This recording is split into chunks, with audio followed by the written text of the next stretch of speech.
Nourdine TV, la vision de Cheikh Souleymane Sy. Je crois que vous devez maintenant faire appel à Oustaz Asako.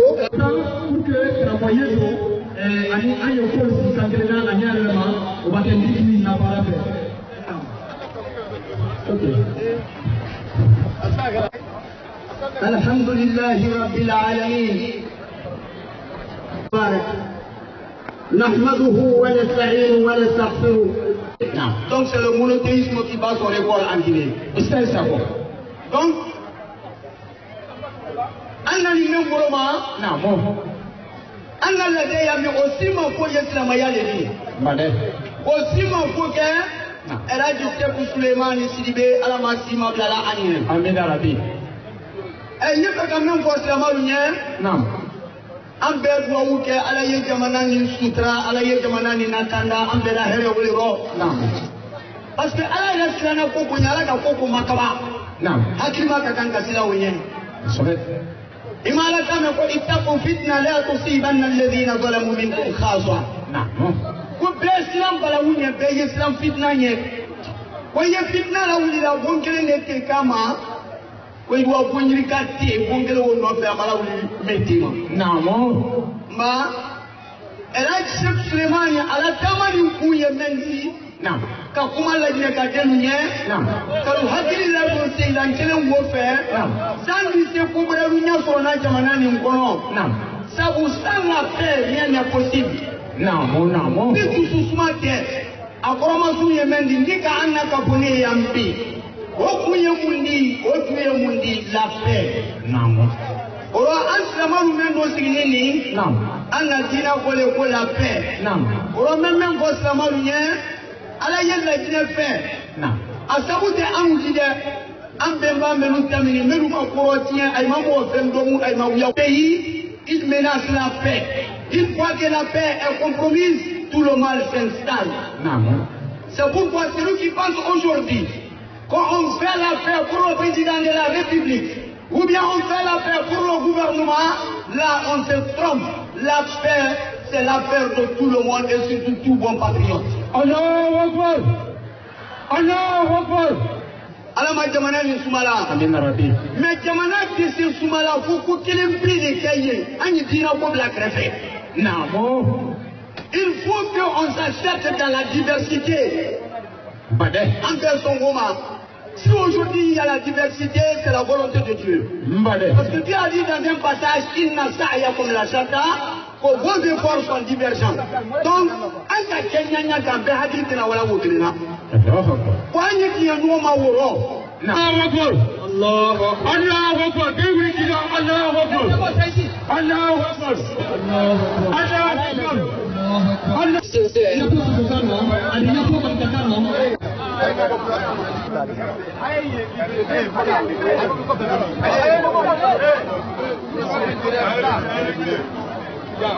Libérez là-bas, s'il vous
Musa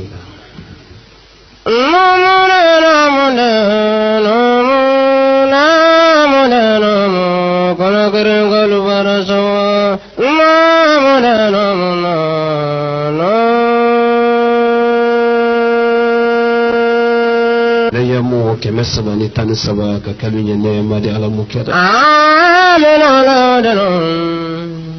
Nenyime wa keme wa mwanani kakalunya neema de alamu kera.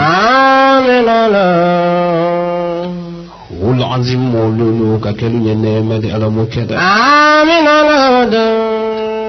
Wali yufrilu kakalunya neema de alamu kera. Laji maliki ganema ala majidida. Muiba flala nema ala majidida.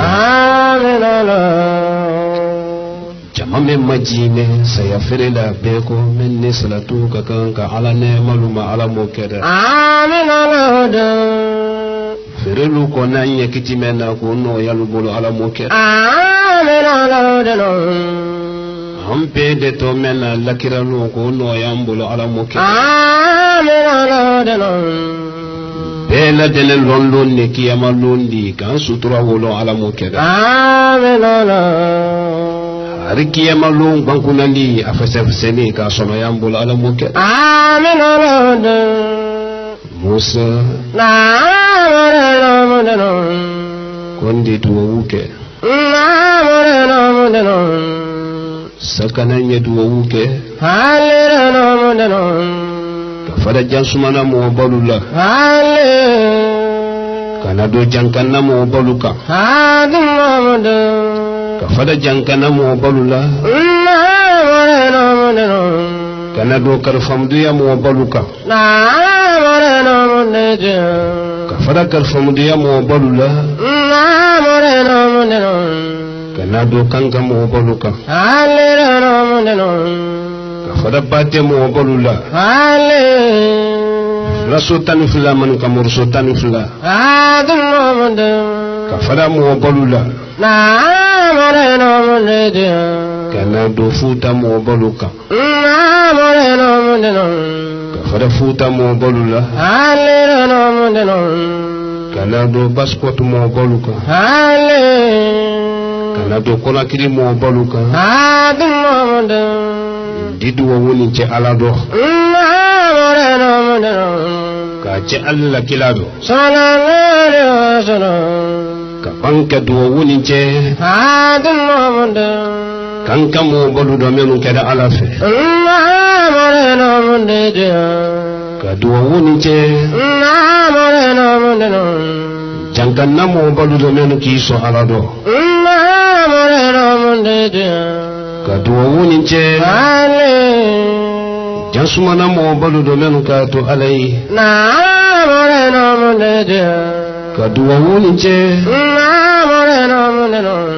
lo ba mo balu do katire te fladu mo baluma menu ki so alado ki so karifado kadua woni je lajine mo baludo menu ki so alado ki so telema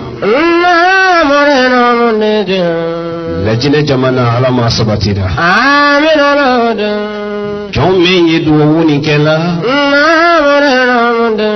jon jurubuto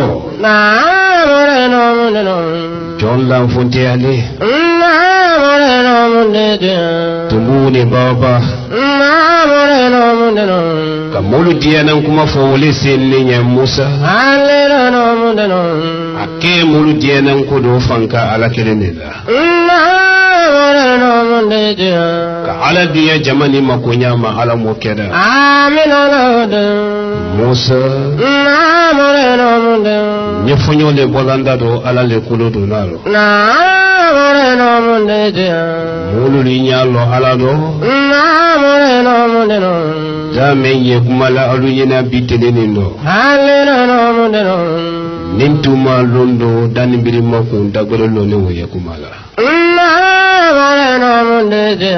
Tani makunse mansame nya Musa la jinaka makunya fanka ye mansa wole la Musa ona kiri mo balu alu bala laji solo bala alu kanu nintuma londo kila ya dina kona kiri mo balu ma katerete mansaluma kallo de men kanina bara duniya to kila ya bado kona kiri lomi Musa kila ya di jensen la jina kono Musa na balasi jamana kono de men tere kuma la bara duniya to Musa idi kuma yewolo idi molu yewolo laji sulu ko benda menu ma jamana kono wultina jibon den ni musulu nyala laji sulu ko mabbe menu ma jamana nyafe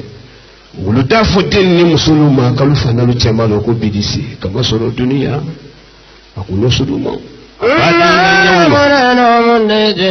abadi la nyawunya amadi ya menna telekele uldima lolondo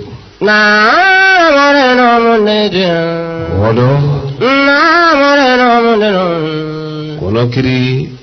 bara nyini ko nyedu woke kono kiri kono wolo nyesanda kilimpili lala kono kiri kanye atina na mopa ni sansantika amakasi nye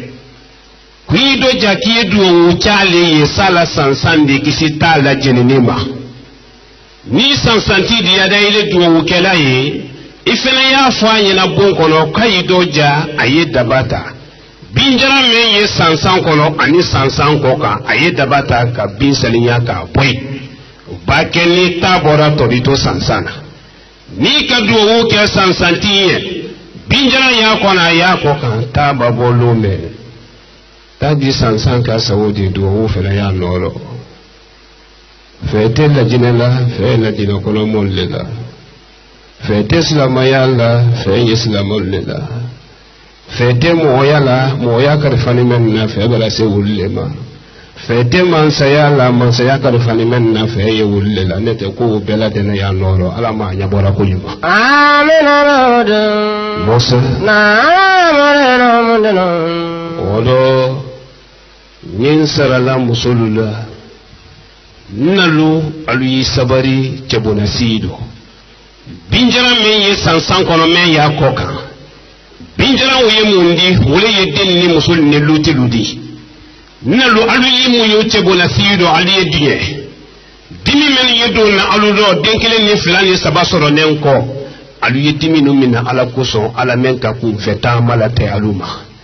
ni dimi no ni do ifuruke bolo no ma be ma fi yere badimi wobo ni dalimari mile kan la dimi kula le do ni do ino di do kaburu kono nalo alu sabari cetile te labana dentele labana cetile badia musula cetile nyari atela bana cetile badia musomena ni dentele madila idi kasi ini nyina sumadu wakaburu kono o sabu labadu ini cete bonkono yi sabari abadu ini cete lu kono yi sabari ni muso kado ja fuduke fe gbede ni fuduke nyawule ndai kele na troyama ni alami kanda idi den kamero nu sen kanye duka ko nya motado ni sarala denu fenana ni silamu ibalu hakelu ye nyanjanto mo ibalu hakelu ni kannalu mafle kun fetama le to chebunasi wo nyani ndomina le to ko muso wala harije kono karo folo ka bokono karo folo wo makabla karo kono ndo tele dafalona nalu wole to ko tin kono dimi mo idenu alu yitolo malo wo toro ya yela la toro me ma wole yenni mina toro ya di ka den soro mo yima ko wo ka den na bono nyani ke na son ko makafo toro ya ko bela denenke isi ne keme ko jawo fene nyati do du sumati yetoro be mina la de men fe ni ki muide oye o baranya bo dolo ni doro ku fe ka baile do o hamini chabonasi hamin balla musuluka nala maluka na kunji ba wati mase alama sabari no ya amina lawda wolo na no odinna alijina kile ya nase ngolole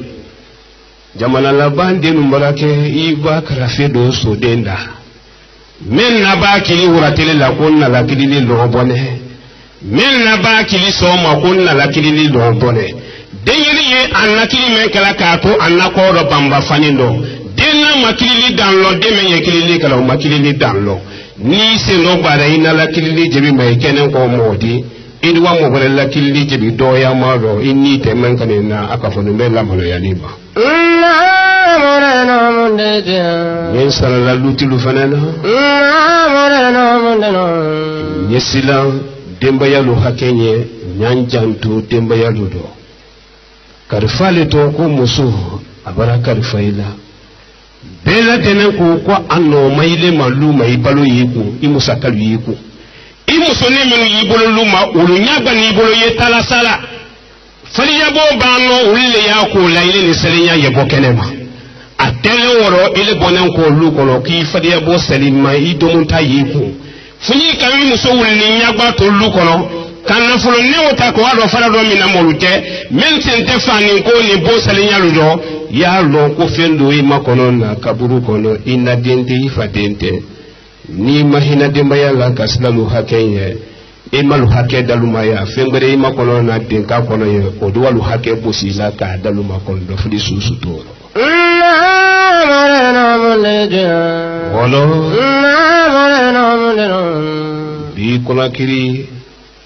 duwo sono mambali abara sono ya kume yambi nitu ya kera do molu ye kume majamunka jamana nya fe dunya koka molu ye kuma men nakalika nitu ya kera do daji solo bara do kola kiri akakan kalombi ya na fote ko molu bana ko sini soma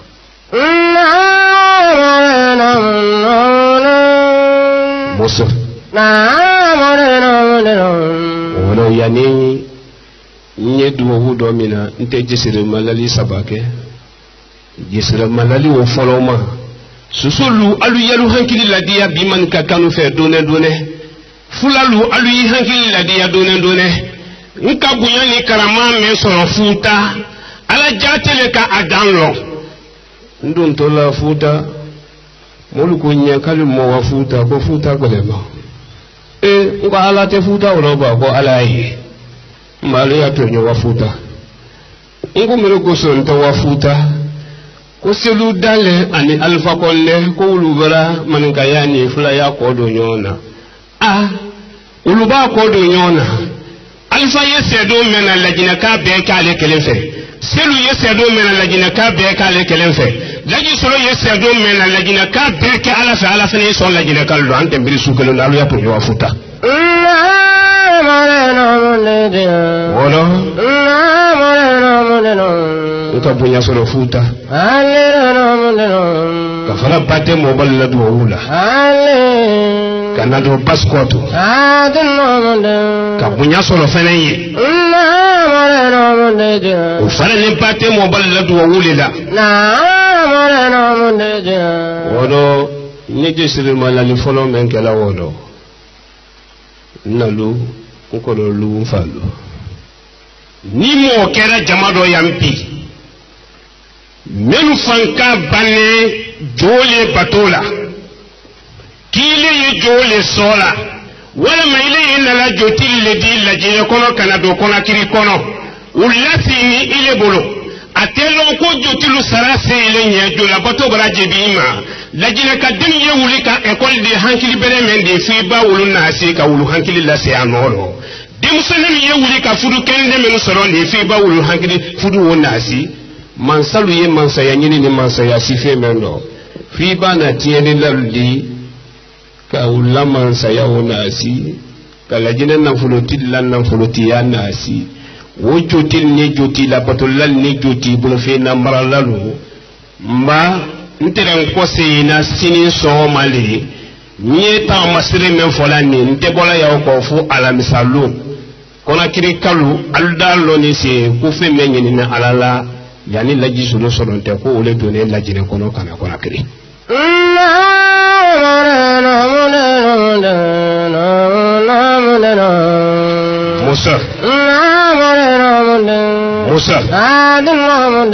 Musa nyanyini na jotil ni joti bulfina marala lu fe bela deli yibolo bu yitalo ya la filisa kana fote talata wala habla temi billahi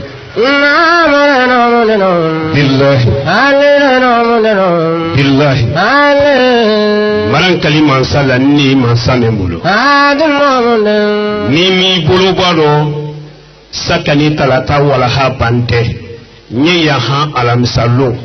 kudi bui kayibara ila joda fe wala ma jodilu bulu fe na men na mara ni bulu mo denu kama kudi bui kaye ila no mini la bon kono idente ila men no ka basi musotango ichetango ka basi ini bana me mafuli ki so ma ala ye o bakay daha na mache wona terene na suno dale kan fato ajena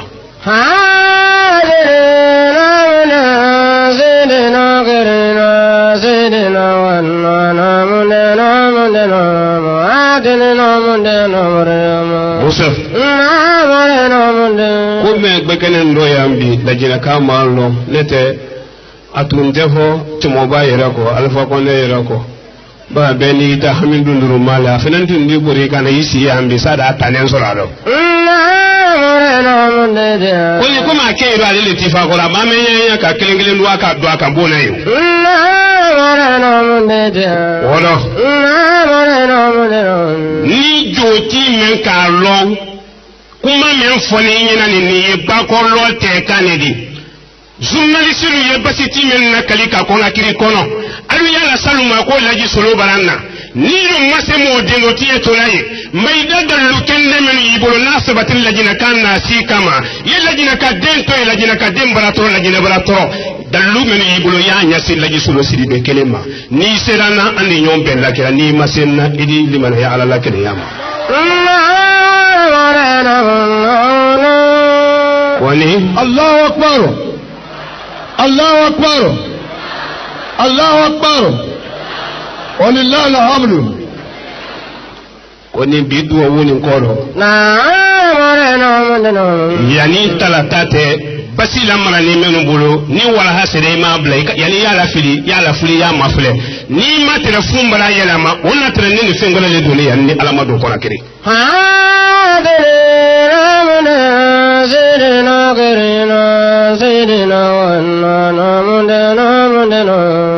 Musa Jotilu takuma bara sono ya marase ndi yoluma morilu mori misen ni mori kumalu Al-Qur'an sura kemene sura tanani ba fili kona kiri toro ya foko damanda bela dene yewulila kana harjanyini kayande ki kose nyen saranan de yolula Al-Qur'an sura kemene sura tanani nyuma ya kono juma ya kono murde men fanka bane lajina ka den na sila ku ka Al-Qur'an lo anye mo de no tie to yebuto anye lajina ka do be iba mo kilin do be iteba wonema la dunia al-lakira murid belelu muri misen ni muri kumalu jodille tagwele ma muri lutano ma milido alalo nji yani fa menfe nka ko jido yi nndo manyina jile kene ka kona kirina mini akati memisen ni katiwe kuma men na mala na lubolo na do bene mo den do tiye kalema mo la nyafen ko tedi na do bene mo den do tiye kalema na fulu lan na ta ko so iba mo den kene no tiye wodi la diye nyema ile bi ko lo me bon son di wodi nyina lu ta soro ka be kele wodi ke woma wala murilu alu ya bilibilu la de ka miseman na de alu wala fili ko misen ni ko kuma lo ni wala se muri misen ni muri kuma luma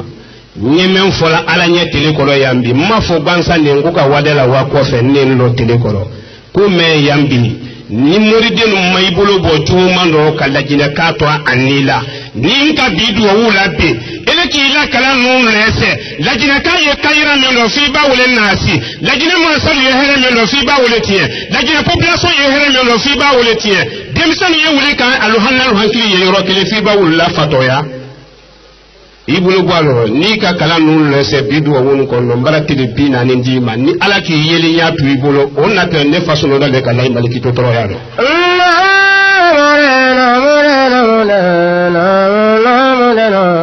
Musa Allahu akbar Allahu akbar Allahu akbar walillahi alhamdu masara nundo kesi se odi molu kono do fili molu tenne bolo yambi de molu ya ala le bolo yambi koni ala tawati brase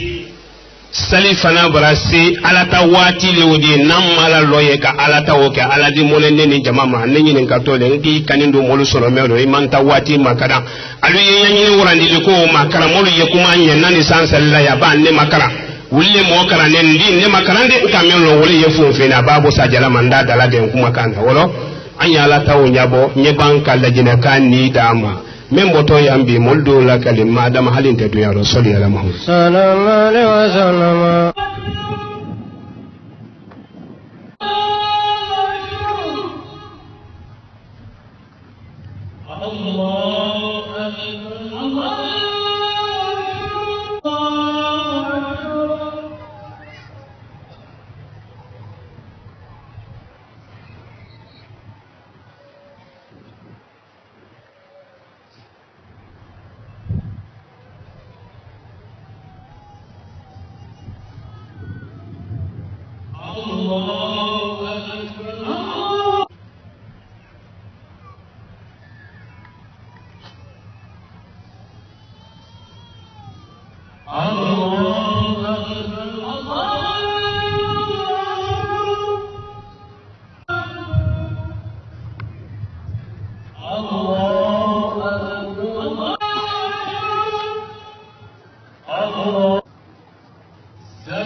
salifana seli anjulu bulu ala malu yafa amin alad bara salifana seli andunu ya hami ala mahnoya amin alad Allah kira hami ala mahnoya amin alad Musa amin alad kwanyeto alako adun nye jamadi hakato moldi mafayro kele feme nyinini alala adiwati brase lajinema katrete lajine kamenu ye terrain kono yambi wolo lajine niki tele lajine kono aladi kufla ki kelenye tele ni baraka te fensu kelendi modo yi o tele nembale koni baraka tafe baraka ye modo fe o tele nente ni telena ni te dunuya apelo yi koma ku telena ni ka baraka kelenyini ima telen kafala ibawa kaburu kono ini baraka barawadi loy ko ma ko baraka kele metri bulo ki mi tele nyeta man do mina la lomi nse kodo silaku nambara sudunya kindiyaro molu yenkili la fambe laji iko sen waya sinindo jamaji yika jankaro do bi kumbo la jine kono afokan koko damale ya la sela moma jamala de ele do kaniye molu solo mero ko jamala de yoro lo ko wole ye jankaro na sela moma ko do iko sen ha watini yetami walma ni do wala jamalo ikini tegela mote ko jankaro solo nduma wole lo ko wole hami ya alula ko wole hami ya alula mafo ni lajine kali di ni ki wuli lajine makarana itora lajine makaran silakuna sayaki bolo mina iko me sayaka lajine arme mo yirika cha yirika bolo mina nyami kaluto lajine makaran lajine kuna yire silakuna yala ulni sujule wana ala sunna wala malni kuna yire ne dona alaka Odo alu ya to nyawa ni sara abake memi na wuldi sukuke ni ala don kankanda kangoni kila sema ni ko sandi na si kamba do fane jankaro ko grafo kala jine lamini la jine kabra jite bi ka hamin ka kono rofidi koni mbara kudo la korosi yani nye kuma jankaro ni kan folo la jine mansalu bara hamin jankaro na kolo adima tanka nyawunya bi la jine mansalu tesuno la hamin bulu lajine population bara hami jangaron ni la tanka nyawunya te mo la soro lajine population bara hami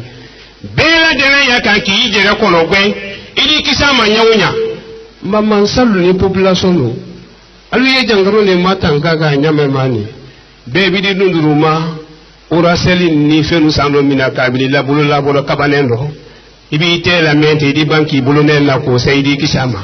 jama sabe ye jangaron ni matanka ma nyame mabi ki bolo lako ora sel ni fen naka banka ko seydi kisama molu ba alni ala te kadante ko malu silani jankoro nyam ma bedi do ala jene mo te manyini ka ja ala sebe lon te muto jankoro men nan ni ma to lo ja wole sebe lon ni katima ala sebe ka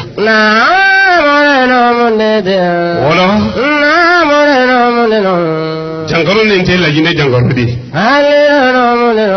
alama jankoro ni nana toka mal la jine kono jankoro lanna ne la jine kala liro le kalabla ahankilido la jine ni jamana te sukelendi alabara la jine kani mo te sukelendi ala yoro fisamantiya ni suwandi ni nerema mendini la jine kani la jine ka kono moluma la jine ka ki si wolo ko wolo kiti kuiro miri nala bara hene ke la jine kanya anti ala sala fenfe na foka ala soso ka ala siya yahudiya ni nansara loni anya makobo la anya yahudiya ni nansara jotwe la jine ka bara sule to ka bimbalu sute ka yahudiya ni nansara jota ka bara wala la jine kono ala fene mbala dimi wolo do ka jisir mala likila folo mala na wole ila ye lutil dobe ba lutil ni na ni musulu kono gwenko ni mi muso kono gbe na do ima kono na ina dente ifa dente odu ima yinika jankaro wole na yila na do demsen dobi demsenu ni ma alaka na me mi fa ni na kana me ibasi lo me fingore di ma yinika woro ala soso bora wora la jine kono yere tulu bara kuma dulu metu ya buro tu ya turo ba la jine ka jamana la bamulu daro kansi ama balondo gbela daro kani yale le sinen yinen to la idafe adi kuma do fo ama ba no kele wora adi kuma gode fu yeri ibo ye ko le la jine kai mara me ko che fudu ko do bara do no mina na jamana kono muso ye muso fudu ko do bara do no mina na jamana kono la jine kalu ante hina angere la hinemba anye toto ala anye fara ala dakoro bola Saint Valentin mente mesaye la jine kolonni yiwi maji ko ji dalu la yi la jine kalu denu mafre yesira ma jonjon den do gba menu si ni misiri kono ko ala ye ko ke la jine ye kabanga ala lutero yewulu denu mafre jamana kono kal fadi ya bolu mafre ye chrétien nyemol mafre yewulu denu mafre bi chrétien jonjon te ala sosola o jowo la nyaanene masujidi be kelen fo koni yewulu denu mafele kasla mo jonjon denu mafele bi ambana nyina alako nyankose alama adama den jola nyuma ya ye hereme na silima molla bara jute ulal silima adama den woni ke la juya ye torome na silima molla woni ke juya to la silima adama den iwoni ke la nyuma ya ye hereme na doni ka molla nyangu ya to rosala la jine kalu an woni ke ye nyuma ya ka lo nyomo bake do wudi teriya do angere le ye woni ke la nyuma ya de alama woni ke nyuma ya amin wolo jankaro obranda dulu bala hamimbi ko hal anta la de me ne ko di bele ya nye almaminu mayininka la ka dina kuntilu mayininka alu ba fo ko duwo ka ke ya nan ma duwo ke ya saladi ni fenyera fe men basima ye fura mun ka kan ko la wuli ka bo jamana kono ala men ka alana ya fula wuli ya abo jamana kono wolo nambara se yambi ala di lajine tala yambi kome ye jamana kono adi kero mina kudo kuluni kome amado na mache wona tere ne fama afanka bandaji maliki jangoro tola kabe ala sayama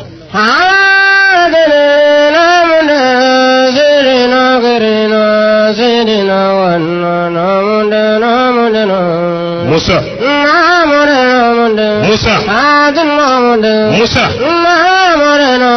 Mulu brasilan jangoro menya jangoro bare ye nesla no nya kateme jangoro ni ka eka jangoro tolo basita jangoro mena ikolo jangoro men juma jangoro ni ikolo wali ye pesen ko ni adi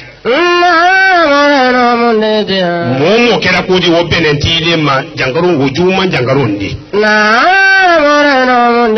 ba jangoro ni bi fa idi do ali jina na katri sallan ni pesen ko ni ya wodi di place ita ali jina kono wala la jinaka alaba menke mendi nyanso wodo alala la nyini tetiyele la idi ba alala la tedo lali ma la fendo sunotima wolo jangaro ni nde alamadiya yambi aladi dunya ka barakata ka bo jangaro ni ndo nalu yenna kasiyatul maflala tamani ndo nyela da mamili sanfe jama ba tedu ma mbolo ni bekeni damise ne dite molu bal tedu ma mfele nintela alute wala aluya lon ka foko ko men fone telante ni ala la sela mo ma ala men kilito ma demise no antanje antanye lo ni ka foko telante la sela mo ma ni jiti muso wala ifo la ikitela fo nande ba ala yeyilai ni ki be tela la mulu te ko jangoro sidi jito jangoro nya do ki mamu tulu la kanisi nya goro ki tela o te nala sabarin te ora kan te ka ki le folo le ka wala ala madina mo nya sirenya ba wara ala nya sirenya di be sa ila ila lo la jine ka bala se hankili malo ma ka hankili solo wala o sara nu bidi loye femfin sana manembi ndidu wo fula ke yambi jankaro ni ndu wo ndedu wo kala sida ko jankaro la ba jamana la bando luti be fi si mini la luma ki si ka sida makono mango ya jankaro kebuna simuso be fi si mini bi ki si ka makono ni ala ki be furu chedo di bi ele ye nyagba ni gbado ni mo yimo ko la lu kono ifuru ke o nyagba ni so nya fe aleti isi ila boloma ele nyagba ni la tibili bamalila aduwa kuna ngoya jangaro ta kana siri nya rosmoni kay hunte hante fona la ka menkala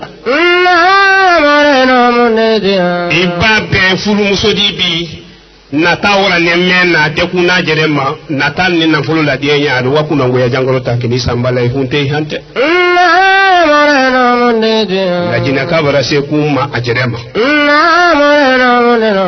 woro nalu menu kunsi yegbero aluya matunu men ni alate o fowati bara suliya o brasi menu kunsi yegbero aluya matunu nye jama karifa alala ka banka lajine karifa alala saka ni nyedu wudo mina aluye korosi do mina saka ni nyedu wudo mina mbara alakilin lononi do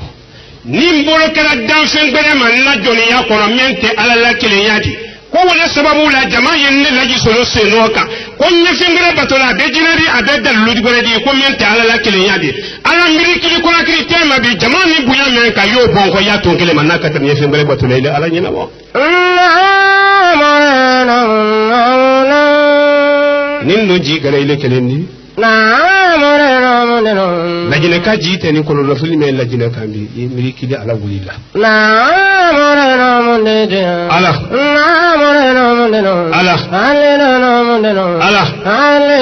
nyimuru ko kalu ye kaninto ye nyimuru ko kalu ye jumanto ye nin kera katime juute la ka mo den do tie buyan ni karama men ka ala yotie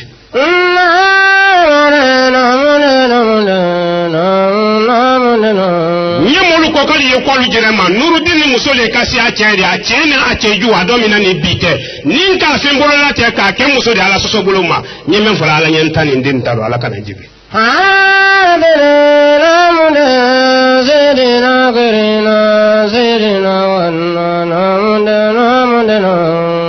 Kramolu menu jama yana menu suluma yana aitulo singa kuma ni made ebo agbekene nafa kitabu lati afala fa barakada amman fembo ne ma hadisa si amalon kamen lo wole ye fo mfindi wala nyala si lajina kaluma laji solo ala kan so fendo le lam fala saya kolo ka hera lutafa ka ala temma lajina kalu tolo malo hera wodini ko ne ma ala bulo moy bala saya kolo lajina transport se yemen ye wuli kan lajina kono ko wamma bembara bate kadu wuta ki ko sadi mansi ka mafle sete lajina ka benye lajina bele man lajina kono moluma kono rasuli ya aluka seta alubeyi nka miri wole ro kan wili ka hoti jeneke ko banko prefecture le ke obara noya ka banka do forela ka fore ke obara noya ka banka do futa ka futa ke obara noya ka do sosolu bara ka obara noya nye ko na kiri ni bi ka bonka tama odo mina lomi kana bla bitelo do kuma ni na lajina minister na la cia bela de la alfa konele ka nin kan tero sa fin krenya do me kemela ko ro sandi ala kan na se jamana kono kona mamma bente wuli ka do jamana kono nin no kan maka sila minister bonda me na ko na fulo le yen ko nyenta mala woledi ni ala kilila mena nden ni ngere ta ala kan njibi oye kuma keleni ONG menu ye jamana kono ani menu ya ko ka kafuni be arabulu ma na fi na doro me kelen kan jufaro ko nyenta mala wole di jamana kono ala kan kuma kan jibi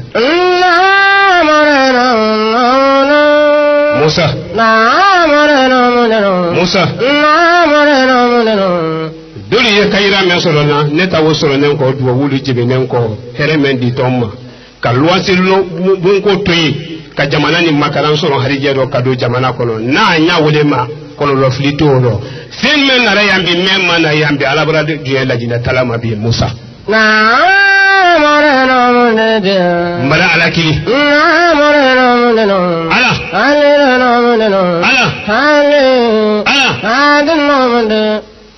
la jina musulu nte do woni mabe ay kana du wukende ni taka banka wa alu celu torolo mine ko bi adi bala yahu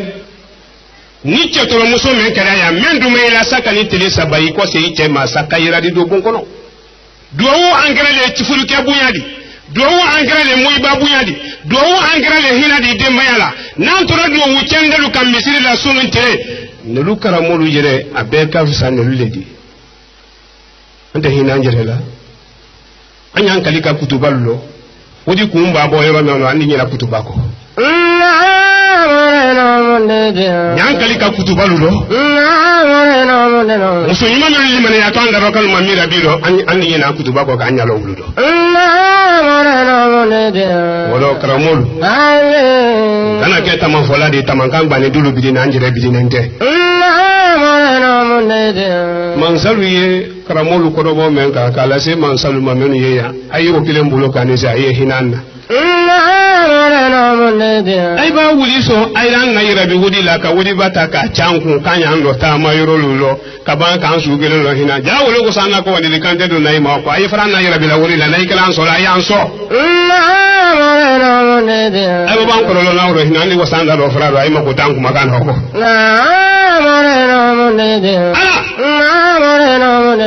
bidi kiri kona kiri ni wuya kana fe kana njebi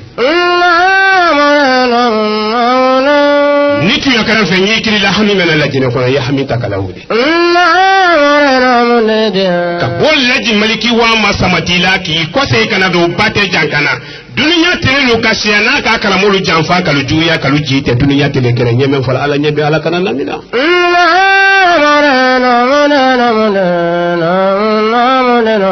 Musa jina men fe wole di do ko ni fen na ne yambi ni dabari juyi kan aladi alu talabi ko me saba mo kin saba ba furuno fen na ne do woni tala yambi nan farada hanniki mo alama dengre ki bado nyo yaki la sawa no ma kayira do so le fe wona tere ne fa ma kayira yini kadi jangalama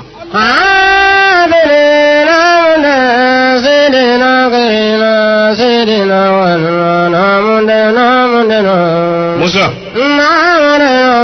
wala mana men ke nasila golin ni basiti golofin na koli da tere na la tere na ne bi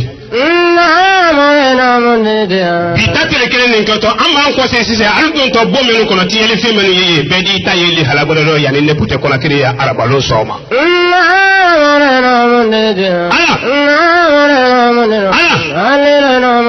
birikili mu ifal na kalay maliki jite alay kanan jebi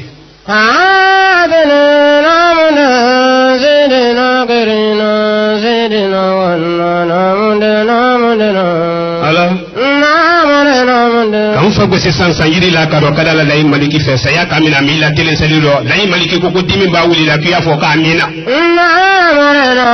ni muy baka dimi o mina ala ko so dimi me la jina kado dimi me la jina kado dimi me na kanal mu jangaro dimi ni yira dimi ni barajulu dimi ni ala ma ala wuli da ala mirikilin nala ala demisenu yiri seme na ne mbolo wole tudu tolani saraba ko ngudum ba ke menu ko ay tabla kele alu yala fili saraba mayinde dolo fele mayi bale tayidi ko ya inani fadi modum ba ko ya mo fula wodi baraka nyini mabo anye dolo tuyi anye droku tuyi nyam mabo la pala wu me dunya kampi ba dolo ni droku se mbola to di de dembata adi ko ya anana fadi demba badro ku mina okunu to le la fe no so ma nya wala ke yetele ba bawule muy ba fodi ya soro wodo ye dolo to ye dro ku te mala ala kilin nala dunya tele lukasiya Musa kabonna la chelasi damina ma ko wanna do kaburu kono dunya tele lukasiya naka muy fajan fa dunya telekere ni ala kilila men antani multara bi ala kanan jibi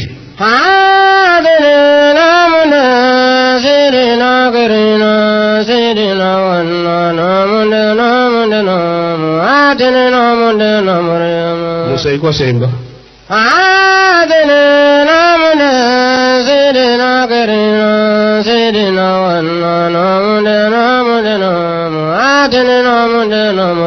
lajine mansa belani alfa kolega anye silan ala ya islam jamana de hakeye fene di talumati lajine population beladena lane alfa kolega anye silan ala ya anye silan jamana de hakeye be dili la barado fene di to jamana mati dunya sulu kasiya ninna kan fajan fa dunya sukule nyeme fara ala yantani multalo bi ala kanan jibi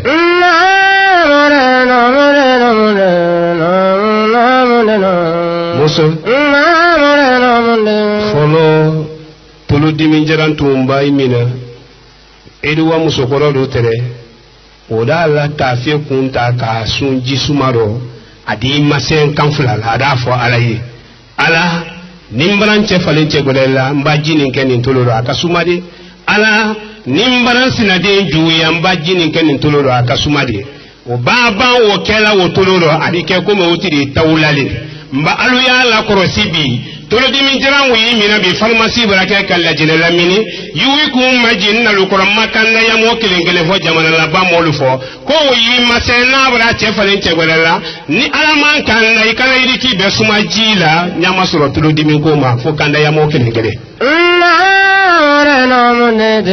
yuwi majalu koro woni men masina den juya folo tayira men kiti sina muso den ya no ma be me den tahire da ya la buru rosa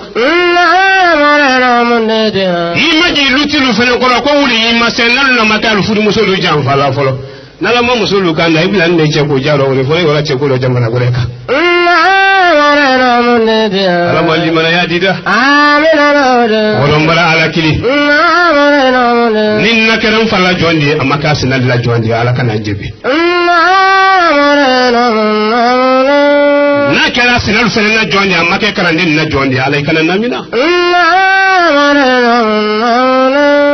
ni namunani doni kɛra kaburu kɔnɔ ne ma ala i kana n jɛbi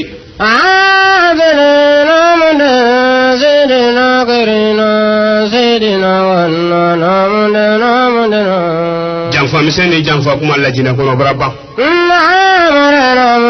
billahi bidwa woni bala bembolo ala bana namani fi na bon lajinɛ kɔnɔ même bi to la ala di ta ki yira ka lajinɛ kala ki le tra cɛ ko na ma cɛ o na tele ne fa tele la le janfa siri do bate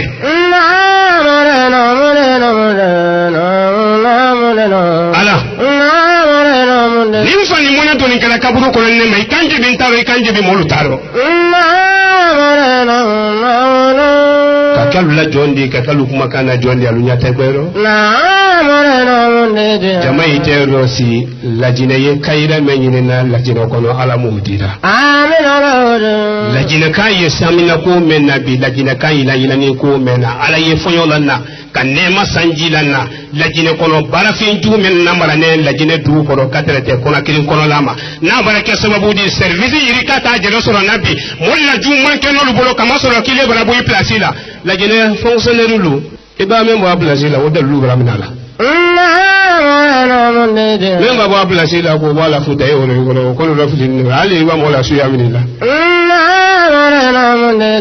anya antele ha ibi tele ko hali babu la place la ko ti la ite ila no Islam ya ala madu jamana ni ala masumala jangaro tolu ala malu basira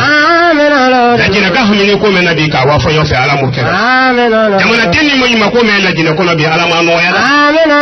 jamana ma salu ya hamini no lajina ko ala yedu ya ka no ya lu bolo ala mukera jamana deni ya hamini no ma salu la ko ala yedu ya ka man salu kala ba kala lajina makala na tuyani tele ka ala mukera mana ala ci jangaro jume ni ko mo lajina ko ala ya fanni lajina ka ma ka ke ko bansandi ala mukera mana ala kiri tiyen laminu ye jamana ni ko ala mo lakuni tiyen laminu ye jamana ni ko ala mo lakuni bara ju kala men ye al bolo makulu ala ma tiera bara ju men ye du ko men ye sama men ye fonya fe ala ye du ye ka baraka tabi ka boro ala sida islam ya ala ma nuruddin ala ma nuruddin de men balo ala ma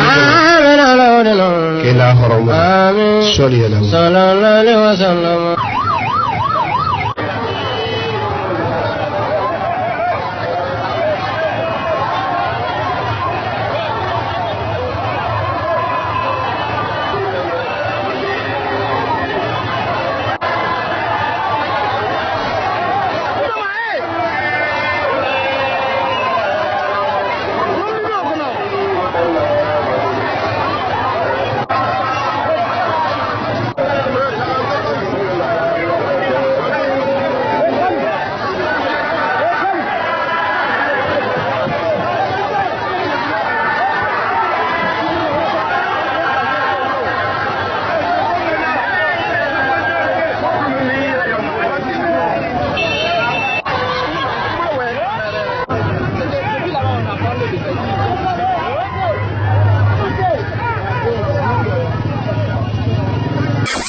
Noureddin TV, la vision de Cheikh Souleymane Sidi.